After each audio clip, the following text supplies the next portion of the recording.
Yo, what's going on, great people in all of the great land? Y'all already know what it is. Your favorite fantasy football homeboys in the building. Nick Wilcox, Sean A, Mike in the building.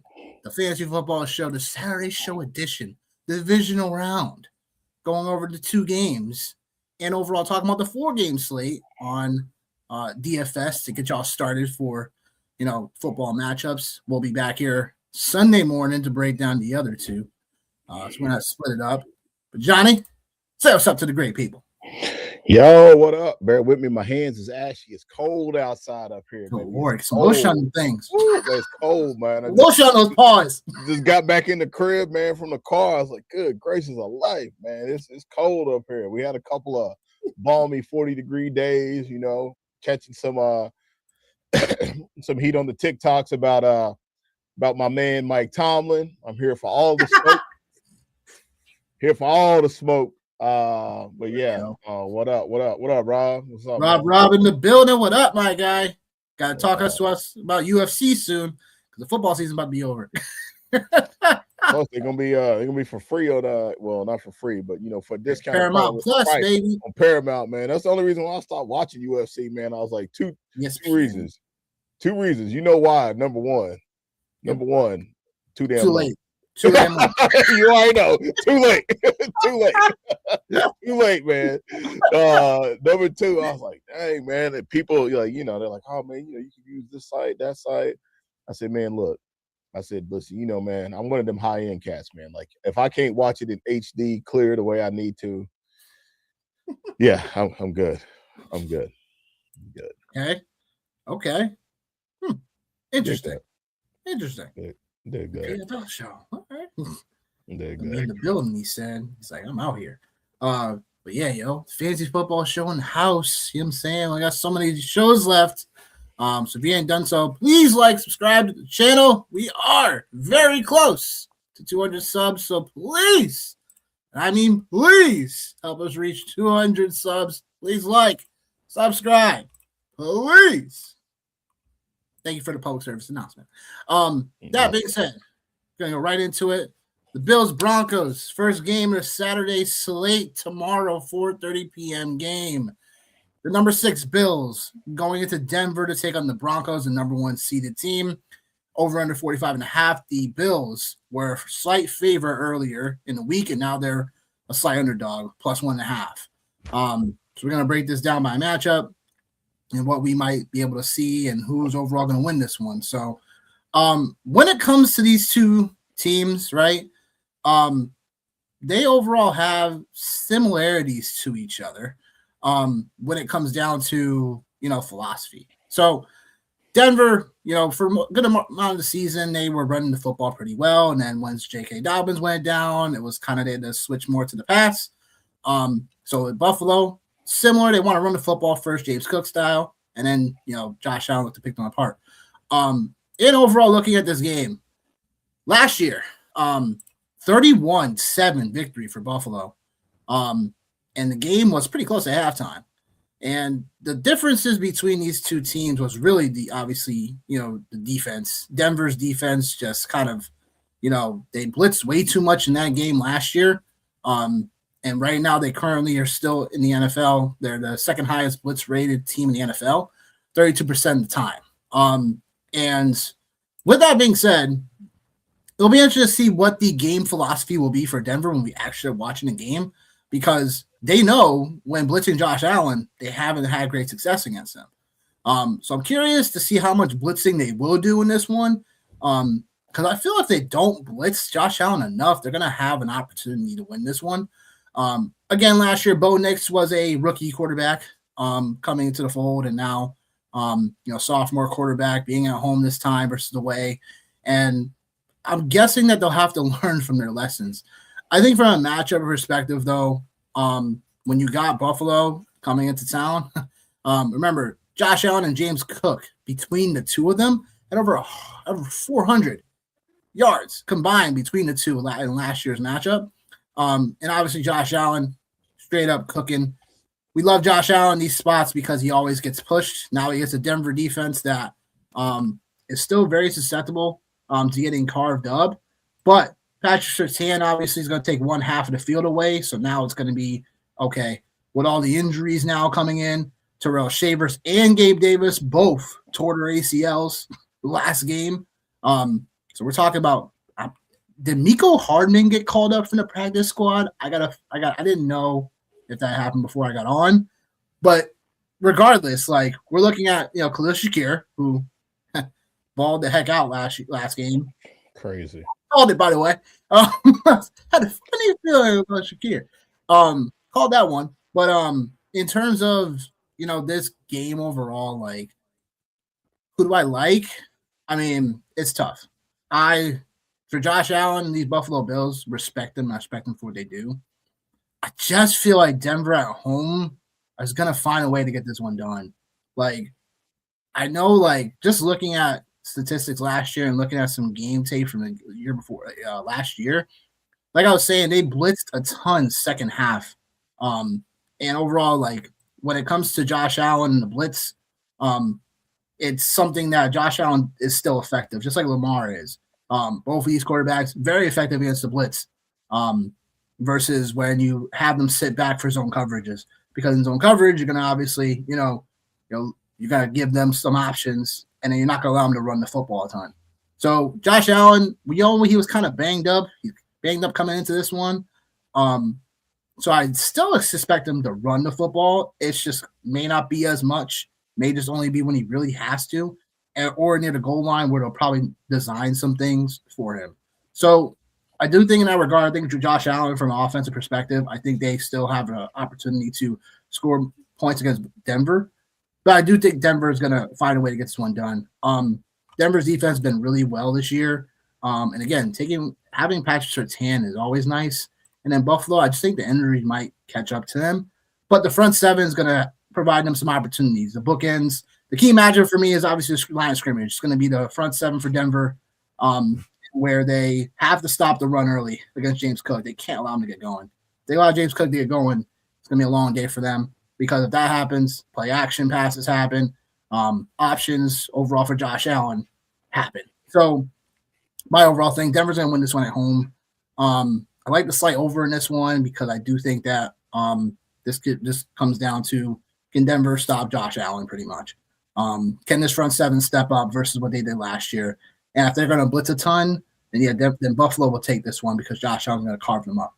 So give me Denver for the overall pick. But again, I think that's something I'm going to be watching out for. If the blitzes happen and they're not getting at home and the pressure rate's not getting there for Josh Allen, he's going to carve them up. Yeah.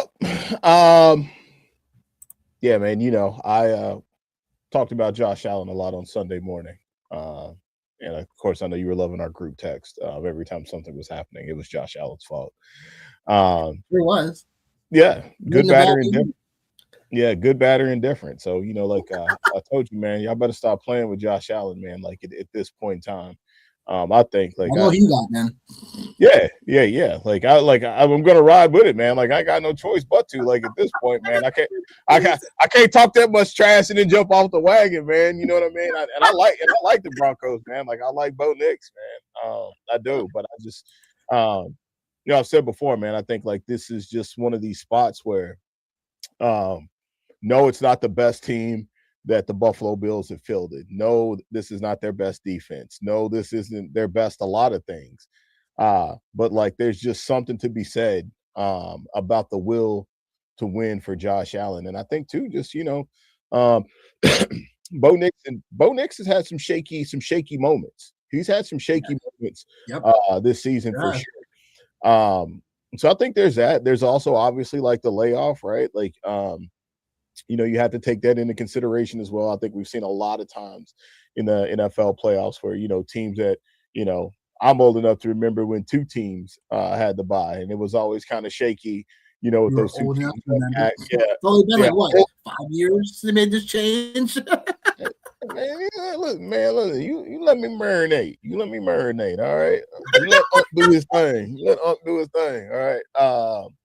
But yeah, like, but no, like sometimes like that does play a role in things. And like you talked about like a lot of things like around Josh Allen and like his ability to run the ball and things like that. Josh Allen has had at least 9 carries in 7 of his career playoff games.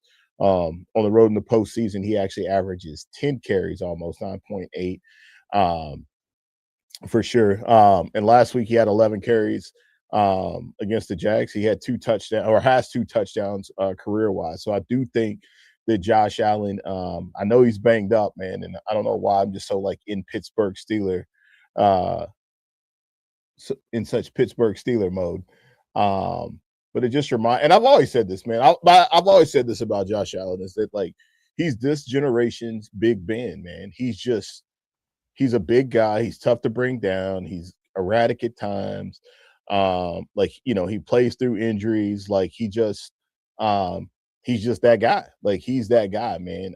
So I think like you're going to see that from him in this space. And then you talk about like, or you talked about James Cook and like getting him going and like, you know, probably the last quarter of the year. One of the things like I just kept saying and kept seeing was just like, the tight ends for the Buffalo Bills, Well, the Bills running backs and tight ends lead the NFL with 8.8 yards per target this season. Almost 50% of their first downs, at least they've earned at least a first down on at least almost 46% of targets.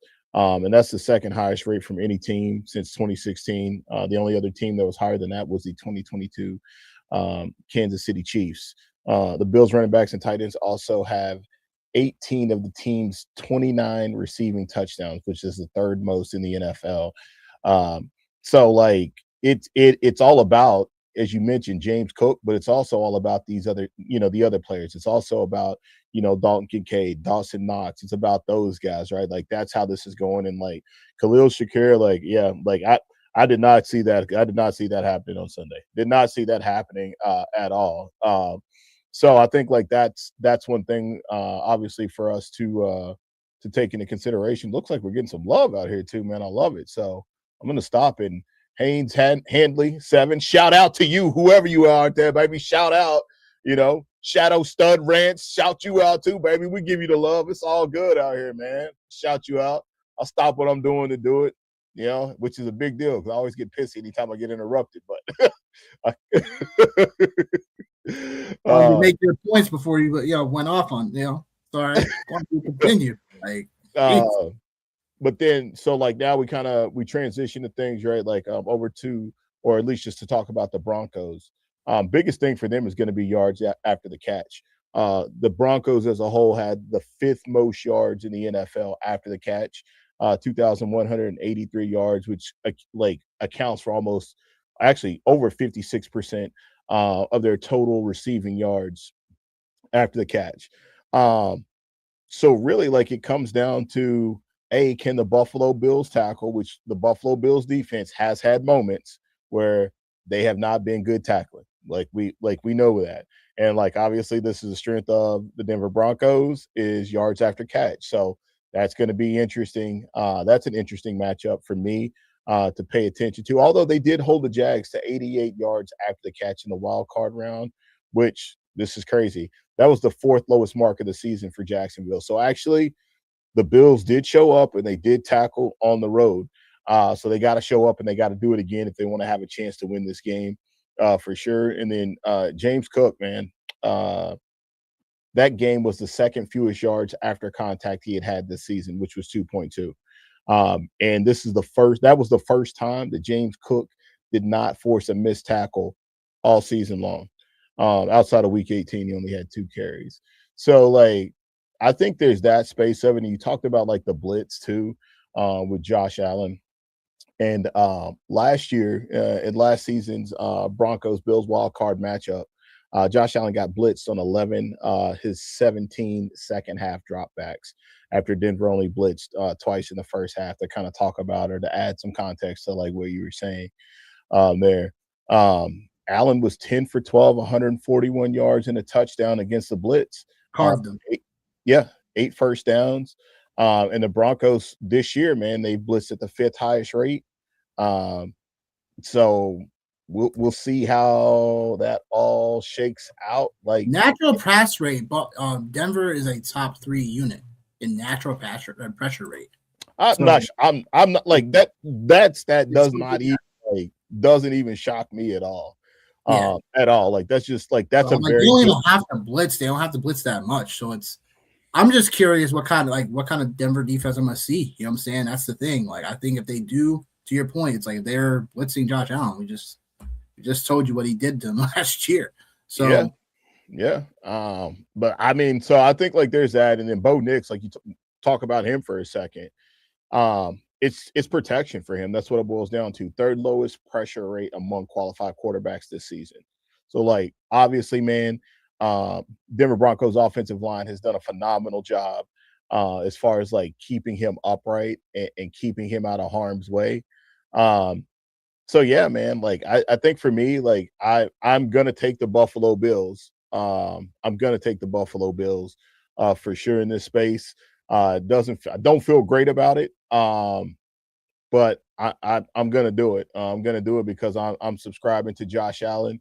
And this being his one opportunity to get there, as we've obviously seen like the tide kind of shift in the AFC a little bit with leaders and stuff. So yeah, man. So give me the Bills in this space. Yeah, and we can roast each other on Sunday morning about this game.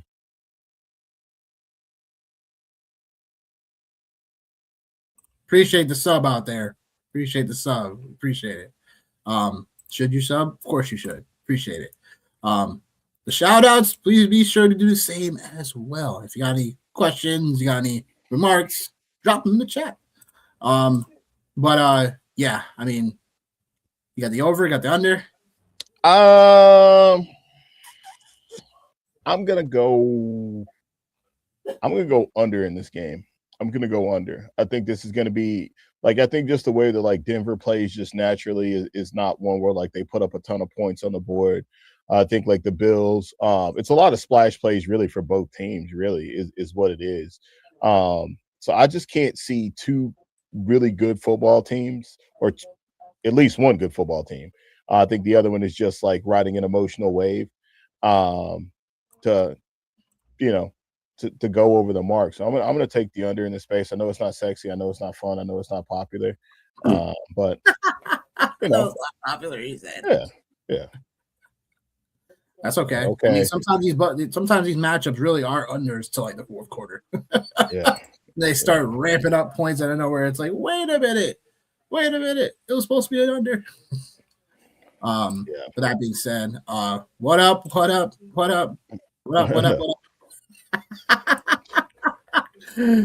man, we're getting popular out here, huh? I know. I can't keep my people out of the chat, man, apparently. You know what I mean? He's like, I can't keep up with this shit. It's kind of hard to tell sometimes, man, because like, my kids, they kind of, they're all about like this, YouTuber. So like, God knows like what so. Oh no. Yeah. Act like you've been here before, or otherwise we'll have to put you in timeout, man. Pretty much. We love the love, but act like you've been here. Act like you've been here before, for sure. Yeah. Next game on the docket: Niners, Seahawks. Classic NFC West showdown. One more time. The Niners getting 7 points going to Seattle. Seattle being at home, the conference's #1 seed.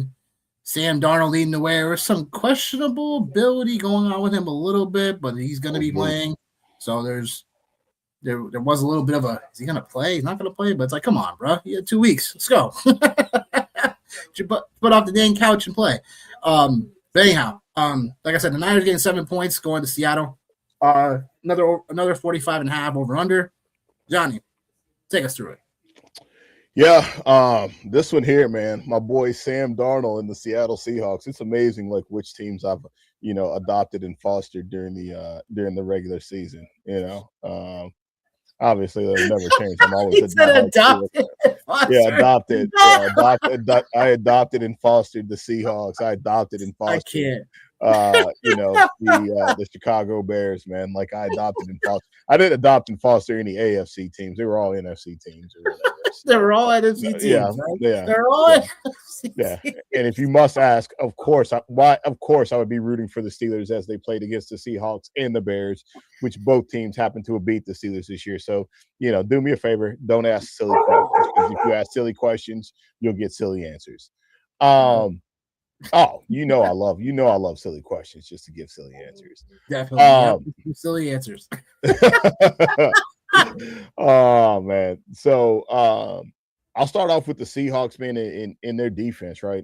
Top scoring defense in 2025, 17 points per game. And obviously they split the regular season series with the Niners. All right, so stat time, story time with Unc. Since 2000, teams with the top 3 scoring defenses have rematched a divisional foe with either whom they've split the season series with in 18 times. In those rematches, the top 3 scoring defenses have won 11 times, but they've had a game with an average score of 50.7 points. So I think like you picking up what I'm putting down early on. I'm smelling like, over is what it smells like in this space here. Yep. And I thought that was just like an interesting stat, right? Because it's the adage old question, does a good defense beat a good offense? And I think like you see, like that's historically in this scenario, that's what it is it's the defense that you kind of give the edge to in that space. So let's talk about like the coaching piece here. Kyle Shanahan, he's averaged 18 points per game in 4 games versus Mike McDonald since he became the head coach in 2024. That is the fewest among 16 coaches that Shanahan has faced 3 times, including the playoffs. Shanahan also faced the Ravens with McDonald as the defensive coordinator, where the 49ers turned the ball over 5 times. That's tied for the most under Shanahan. So again,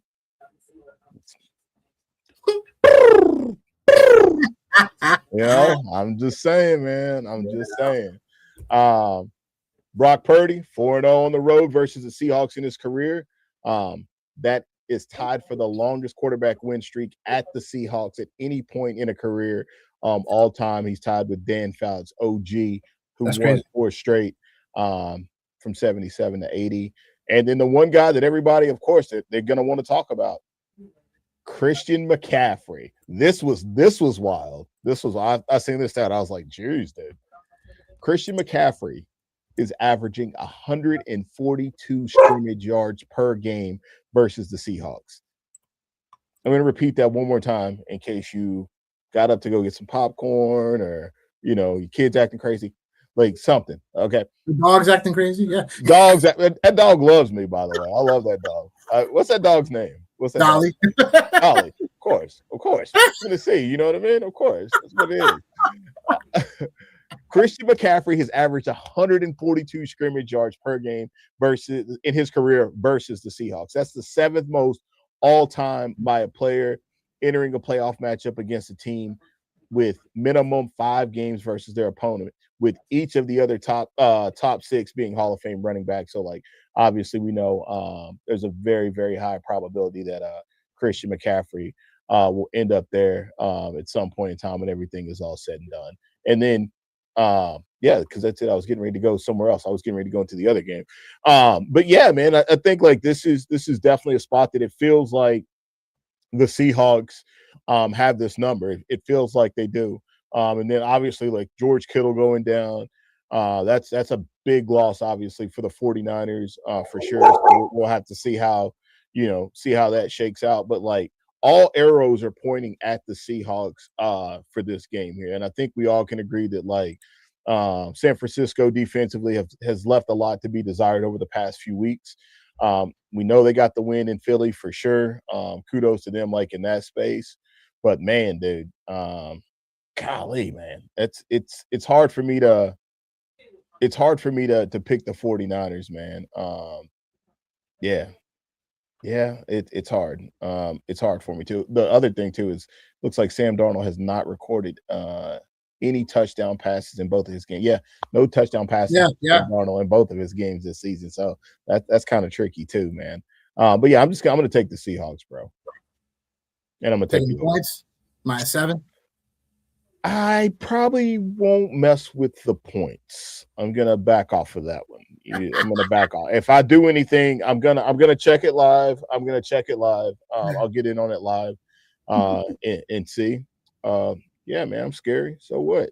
That's fine. That's fine. That's fine. This is what's gonna work for me here. So I'm gonna do that, man. That's my play. Well, I'm not.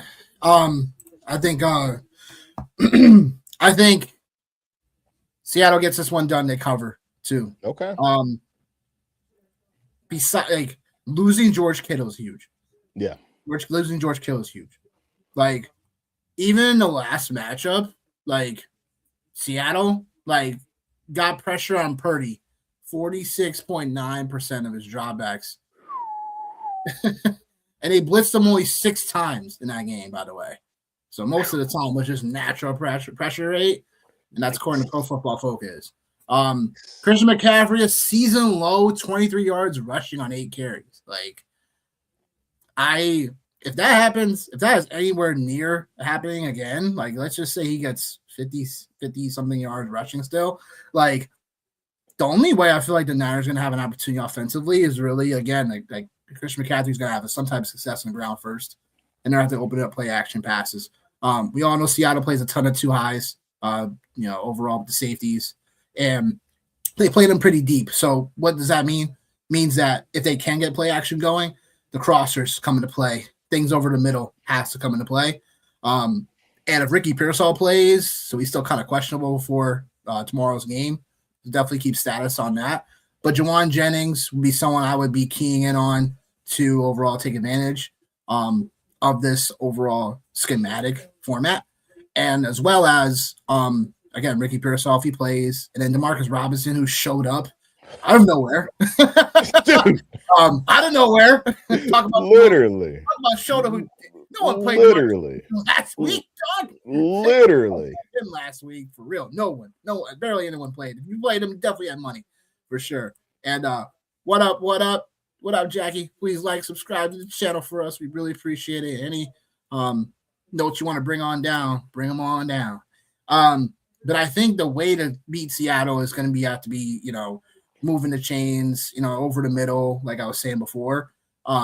Seattle's defense is still, again, no George Kittle, just keeps this offense even more like, guys are going to have to win some one-on-ones here. But like I said, I think Seattle wins this one pretty comfortably. And I know it's the only way that it becomes like really more of a game is, again, like we talked about before, the Niners still, top 5, bottom defense in pressure rate. So it's like, even in games where Donald hasn't thrown touchdown passes last 2 games, like, it's still like, that's something still really important, because even though Darnold wasn't the best, he's overall somewhere where it's like, he's still the good game manager of this one. 13-3 last time they played each other. Like I said, it was just more of a slugfest. But I do expect some more offense in this one. Like I said, things over the middle and stuff. But I'll just say that, I just think Seattle has all the tools to put it all together, keep this game how they want it. I think the Niners can get out to an early lead in this one, though, just because, again, the layoff, I'm saying, even though they're at home, something like that. Sometimes something about being the number 1 seed or whatever, you kind of just go off to a slowish start sometimes. So I still expect Seattle to win this one because, again, their ground game is, top notch. Kenneth Walker and Charbonnet had over 70 yards rushing or more last game as well. And not to put it all in last game, but, week 1 was the last time they played each other before that game. So that being said, like I said, we like Seattle. I definitely put the -7 for them. And again, the Seattle defense, I just think they get home to Purdy late in the game. So that's where I see that overall happening. And I love football. Yeah, we do too. I'm not a football coach, but hey, never say never. That being said, did you want to go over any tips for the 4-game slate in general, or did you want me to go over the props to let you load up? Which one? Well, on FanDuel, it's it's kind of tricky because on FanDuel, the main slate is on Sunday, and it's only 2 games on the main slate on Sunday. DraftKings, like They split it up. yeah, like as far as like the tournaments, like that are like that I like. DraftKings has a 4-game slate. DraftKings does have a 4-game slate. I mean, I'll go over some ownership, just like with the games or whatever, but obviously it makes it kind of tricky because we've got the split here. But I'll hit the ownership hit the ownership for the 2 games here. If you're playing on the 4-game slate, Christian McCaffrey, actually JSN, Christian McCaffrey, top 2, RJ Harvey and James Cook, no surprise. A close, not close, but third and fourth in that space. Now, if you just wanted to just play, so we'll just say like if you just want to play the 2-game slate on Saturday, I'll go over a little bit of that. JSN 86%, McCaffrey 78. So obviously, like those are the 2 big. Is there a way you would get off those like guys at all, even on the 2 games? I knew you were just getting ready to ask that. I knew that. Oh man. I like. Let me look at the flex plays here, man. Let me look at all the flex plays because I just like looked at the quarterbacks. I feel like if I did get off of anybody, like maybe McCaffrey would be the one to get off of. And I know that's like asinine, but like you're able to get like James Cook, I think is getting ready to have a big day, man. Like I think like not to like go like super nuclear, but like I think like after a performance like that, you almost have like it's almost inevitable for that. I'll tell you the players that I do like as we just kind of roll through here. I do like James Cook on a 2-game slate. Obviously he's the third half. Yeah, I do think like a bounce back from him. I think it's a bounce back from him, man. I don't see why not. Like, you know, typically like when these guys have like lackluster performances like this, they typically bounce back in a pretty big fashion, right? And if you're the Denver Broncos, you know, what is it? Like, what is it? It's all right, it's Josh Allen, like that's what it is. And hey, as long as like we don't let Josh Allen get going, it's cool. But also too, like as I talked about earlier, like a lot of the offense is centralized and focused with the running backs and tight ends. So I think James Cook, I think this is definitely a nice spot for him. Cortland Sutton, his receiving yards per game, or not per game, but his receiving yardage, I guess per game. It goes up obviously when he's at home. So they're playing at home. So maybe this is a good spot for him as well when you talk about DFS. And then you mentioned Jawan Jennings. Like I love Jawan Jennings in this spot for sure. And then you just, you know, if you're going to get off McCaffrey, I feel like the other place to go is then you got to play, you know, who's it going to be? Is it going to be Ken Walker? Or is it going to be Sharps? Like which direction are you going to go in this space? So I think like the Seattle run game is definitely in play for sure. Obviously, you just got to get it right depending on which one you go with. Right. So I think McCaffrey is going to he'll get volume like he always does for sure. Right. You know, I've heard some other people, some people I perceive to be, well, not perceive, but some people that are definitely smarter than me have talked about like some things like, okay, well, is Christian McCaffrey like just some different ways to utilize him? Like, okay, like do they line him up in the slot like with a lot more like do they line him up in the slot with like a lot more frequency and let B-Rob get like, you know, get the dirty work and, you know, this and that. So I think there's obviously a space for that for sure. So like I'm not like a full-blown fade for Christian McCaffrey because I typically play like 20 max entries. But like if you told me that, like if you asked me like which high-end guy like doesn't get there, but like doesn't pay off their price tag, I probably would say it would be McCaffrey. But again, man, we've been writing Christian McCaffrey off all season long, and he's only averaged 142 yards against the Seahawks in 7 games. So why would he go nuclear? Christian McCaffrey needs one more touchdown. He scored in every single game of his playoff career. He needs one more to tie an all-time postseason record for touchdowns. Make me feel like a jerk even more, man. You're doing a good job. You're doing a good job tonight playing the role of me, man. It's hard. It's hard. Yeah. You see why I like to defer to it? It's so easy, man. 2-game or 4-game. You know what I'm saying? It's like, yo, like it's definitely difficult to kind of narrow your stuff down. Who's the stud that you think is gonna not reach their ceiling? So it's like it's definitely tough. Like, I think the guy, I don't know, like for the 2-game slate, Josh Allen is the guy I would 7,100. Like it's not a crazy price tag. It's just more about like, and we see him just hit his 30-point, ceiling mark.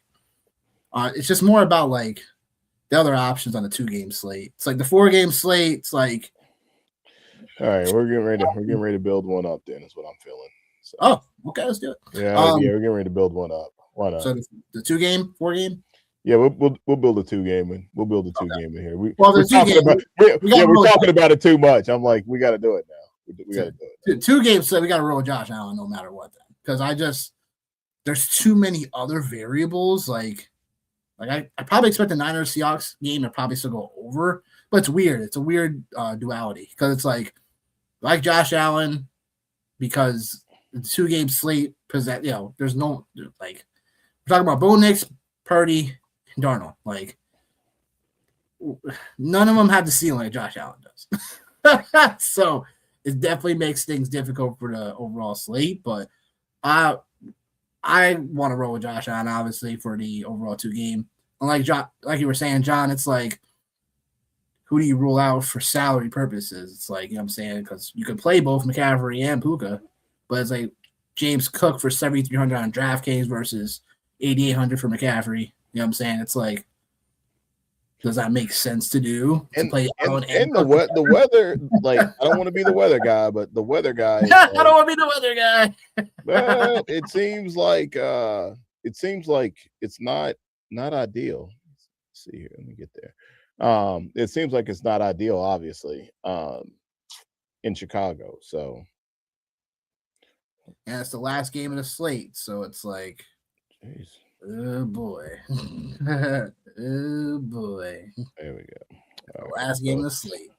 That's the only problem with that as well for the 4-game. Like, you know what I'm saying? Because it's like, it's great. It's the last hurrah. But as you're loading that up, we will give you the 2-game for the Knicks prop shop. We went to 59% on the year because we had a 6-10 wild card record. Let's just say some games just didn't go our way. Matchups, just is what it is. But the good news is we got to bounce back. And I got 4, I think, for each game. Yep, 4 for each game. So for the Bills-Broncos game, got Josh Allen over 210 passing yards. Just thinking this spot, like Josh Allen, this line's a bit too low for him. And it's going to take another Superman effort for these Buffalo Bills to get to the conference championship. So I do think Josh Allen is totally capable of doing this, and this is the matchup to push him for that. Brandon Cooks, 25-plus receiving yards or more. He's already shown that chemistry with Josh Allen. He's a veteran. Brandon Cooks, he's played on these type of caliber teams where you rely on him to get things done. And I think the line for him is just way too low, especially all the injuries that's happening for Buffalo. So give me him for 25-plus. I also like his 2.5 receptions as well. So I like Brandon Cooks for sure in this matchup, even though he gets, Patrick Surtain. There's going to be ways I think Brandon Cooks even play the slot a little bit as well. So Bo Nix plus 25-plus rush yards. Had over 40 rush yards in this matchup last year. And we know that Buffalo gives up the fewest passing yards to quarterbacks per game this season. So Bo Nix going to have to do it on the ground a little bit to open up some things for him. For be a short game or downfield threats. So I like that line as well. And then we got Khalil Shakir going back to the well. Denver's weak point is over the middle and in the slot. So Khalil Shakir should get another healthier amount of targets, which should lead him to getting to at least this line for 6 catches. Double check your books for lines and overall odds, but I like the 6 catches for Khalil Shakir. This should be something where him and Dalton Kincaid, and then Knox, they should all have some decent lines, but I do like Khalil Shakir the most for that. So Niners Seahawks game, we got Christian McCaffrey 50-plus receiving yards. They got to use with Christian McCaffrey due to overall air. They have to use some linebacker matchups against McCaffrey because, again, the last 2 games they've played against Seattle, he's been bottled up in the rushing game. without George Kittle, this should lead to opportunities to where, Jake Tunges hadn't done too bad stepping up for Kittle. But I do think McCaffrey's going to have to be involved in the receiving game, and that's where I think the 50-plus receiving yards feels a bit too low for this matchup. Charbonnet, the real Seattle running back, won. Line is too low for him. 50-plus rush yards or more. There should be. I saw plus money for him on DraftKings, so double check your books. But in this matchup where zone runs against the Niners, they've been decent, middle of the pack against zone runs. But again, like I said, the top of this matchup where Charbonnet and Walker both had 70-plus rush yards against these guys, with Walker just blitzing them late, like early on in this game for like a longer run play. So I do like Charbonnet as, in this matchup. Take Tunges over 34.5 receiving yards. He's hit this line in all games where Kittle was out and him filling in for him. So I definitely like this line. And then lastly, Juwan Jennings, 40-plus receiving yards. Double check. I might have a line for Ricky Pearsall if he plays. So double check our X platforms. But Jennings, 40-plus receiving yards. This just talked about to my earlier when it comes to matchup base. Purdy only had one 20-plus or more yard pass play the last time they played Seattle. And like I said, Seattle's going to play 2 deep zone coverages, and this leads to overall play action passes and using those crossing routes, those pivot routes. And that's where either Jennings, Demarcus Robinson, or Ricky Pearsall, if he plays, can all be susceptible to that. So I do like Juwan Jennings, 40-plus receiving yards in this matchup. Those are the props for the prop shop. Dig that. All right, let's see what we got here, man. Got a little bit, got started. So you got Allen, JSN, and Seahawks defense. Yep, perfect. To start off, yeah, perfect. Yeah. I think just to start off, to be in agreement on, which is a rarity for us. So I think that's a good starting point. That is. Yeah, it's a rarity. It is. It's definitely a rarity. Let's see here. Actually, so now I think the other part is you got McCaffrey at 8,800. I want to stay away from him, but I also want to get to one of these Seattle running backs. And I do agree with you. It does feel like Charbonnet. But it's kind of hard to ignore what Ken Walker did last time, right? It is, but it's hard to ignore it. Whatever. You know what I'm saying? What? We're talking about $200 difference between those two guys, right? Yeah, let's see how it starts off. So we'll start with Sharbs. And then I'm gonna go with James. I'm gonna go with James Cook, and then I'm also gonna turn around and I'm also gonna go with Dalton Kincaid.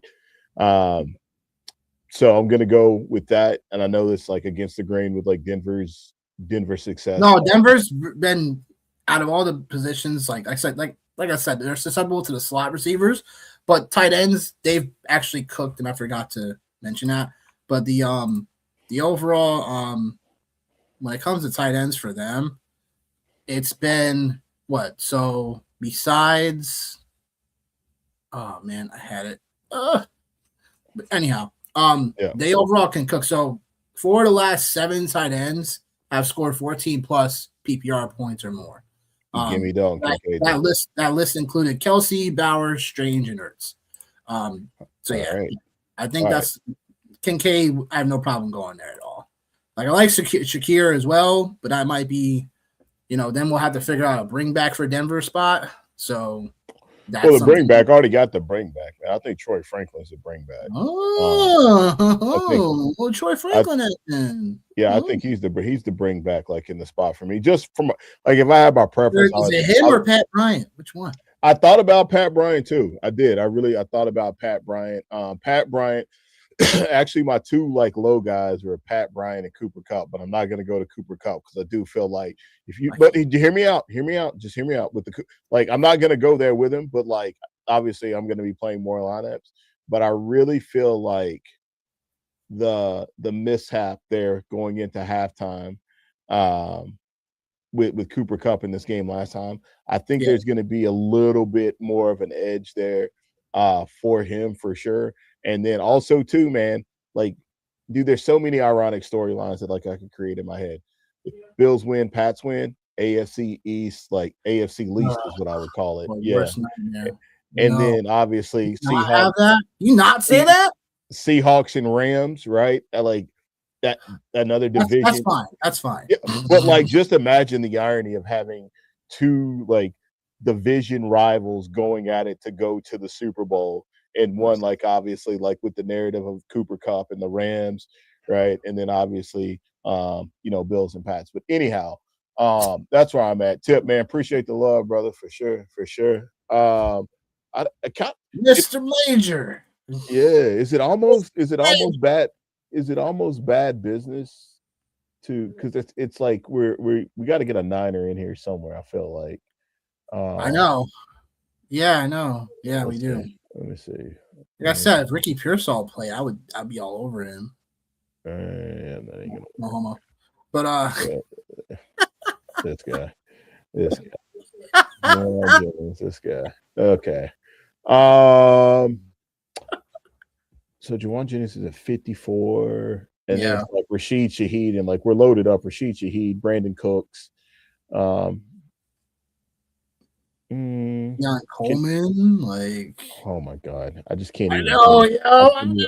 Can't even bring myself to that. Can't even bring myself to that. I know. Just move down off of him and go to Knox and see what that looks like, because Dawson Knox is like the passing game situation for the Bills is definitely gross too. He's in play, Knox in play. Yeah, so like if we go there now with Knox, and then we go back to and then what did we say? Jennings. Let's see what we got. Yeah. Then we got 5,000, and then the flex. Then that does give us like at least like a reasonable option. Like it does give us a reasonable option if we want to get down, if we want to play like a Brian Robinson, if we feel like that game is going to end up shaking out that way, like as we were talking about, like, or as I was talking about, like I don't know how you feel about it. It's a reach, right? But like it's a 2-game slate, so you got to get dirty somewhere, or we move off of the Seattle defense, and you know, if you believe in the Bills defense, which is probably not going to be played a lot, you can then get to either Ken Walker or Khalil Shakir. But then it's like you got a ton of Bills bring back. So, yeah, it's. I mean, I'd rather if Ricky Pearsall doesn't play. But then that opens you. The only thing I hate about that then is that it opens you up to like now having to like go into a.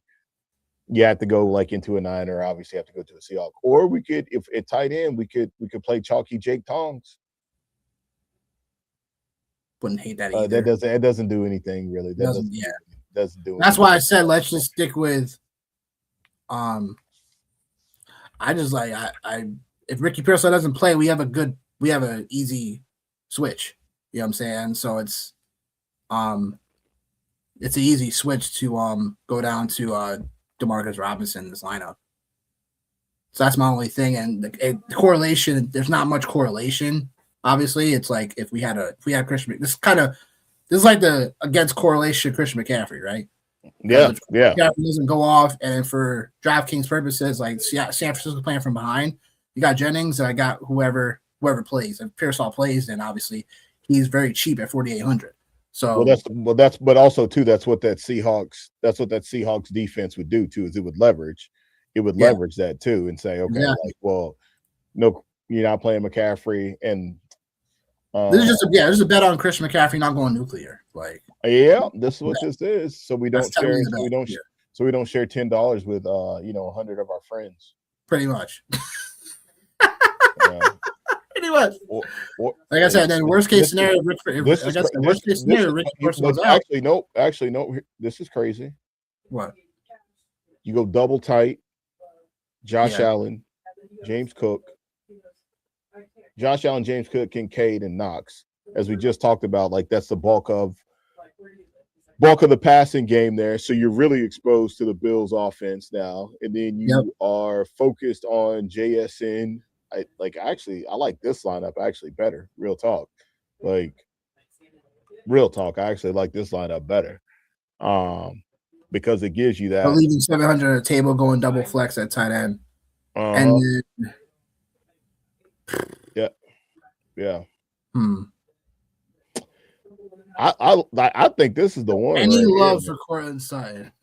I have love for Cortland Sutton. I love Cortland Sutton, but I just that's where I was like, if just going against the versus green, Troy Franklin. Having him in the same lineup. So we're expecting the Buffalo-Denver game to go completely off, and the over/under to go under for San Francisco game. That's what you like. I took the under. I took the under for Buffalo and Denver. Right. I took the under for that. Like I think like Seattle, San Francisco goes over. See, that's the thing. So it's like the correlation of like that happening. But if you like the double tight, that's fine too. Yeah, the double tight, like I said, man, it's just a passing targets, passing volume. So that's what I'm gonna lock in. Let's lock in. All right. Dig that. Perfect. See? We got one more tomorrow, people. Yeah. But that being said, Johnny, I'm gonna ask you any final thoughts for the people. I'm gonna look whoever and everybody, the 35 people that are here tonight in this camera. Yep. I'm gonna tell you, I'm gonna leave with one thing tonight. Controversial. Yeah. Put some respect on Josh Allen's name is what I'm gonna leave y'all with tonight. Okay. Put some respect on his name. Okay. Put some respect on his name. Act like you know. Act like you know. Act like you know. That's all I got. All right. Well, looking forward to some awesome games tomorrow. Awesome game Sunday. But make sure you're back 10:30 a.m. Eastern Sunday morning. We'll go over the other two games: Bears, Rams, and Patriots and Texans. So we'll see y'all then. Peace.